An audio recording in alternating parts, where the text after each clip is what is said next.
సమాధానం ఒక రకంగా చెప్పాలంటే బాధ్యతారహిత్యంగా ఉంది, తప్పుదో పట్టించే విధంగా ఉంది. ఈ విషయంలో జాప్యం జరగడానికి గల కారణాలు ఏమిటి అన్నప్పుడు లేదండి అన్నారు. ప్రభుత్వం వచ్చి ఇప్పుడు దాదాపు 8వ నెల జరుగుతూ ఉంది. 8 నెలలు జరుగుతున్నా ఇంకా జాప్యం జరుగుతలేదు అని ఒక సమాధానం చెప్పారు.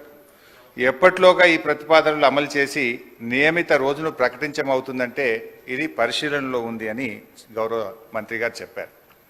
ఇది కాంగ్రెస్ పార్టీ మేనిఫెస్టో అధ్యక్ష. ఈ మేనిఫెస్టోలో page number 28 item number 14 TSRTC సిబ్బంది సంక్షేమం. ఆర్టీసీ కార్మికులను ప్రభుత్వ విలీన ప్రక్రియ పూర్తి చేసి 2 పీఆర్సీల బకాయిలను వెంటనే చెల్లిస్తాం. వెంటనే అంటే 8 నెలలు సమయం సరిపోదా అధ్యక్ష? నంబర్ 1. నంబర్ 2, వచ్చే పీఆర్సీ పరిధిలోకి టీఎస్ఆర్టీసీ కార్మికులను చేరుస్తాం.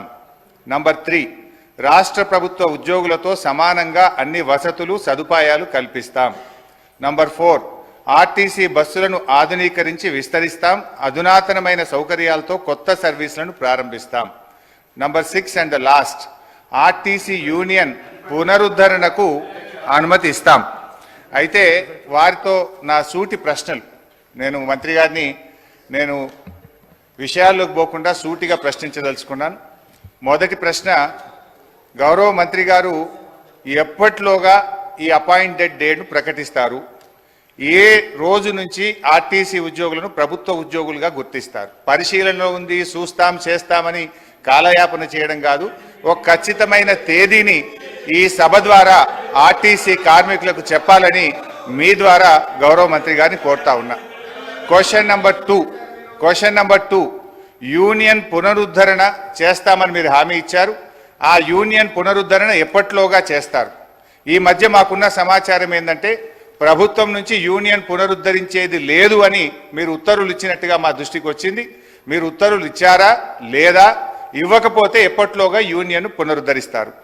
క్వశ్చన్ నంబర్ 3, ఆర్టీసీలో చనిపోయిన కార్మికులకు గతంలో మా బీఆర్ఎస్ ప్రభుత్వం ఉన్నప్పుడు చనిపోయిన పిల్లలకు వెంటనే పర్మనెంట్ ఉద్యోగం మేము ఇచ్చేవాళ్ళం.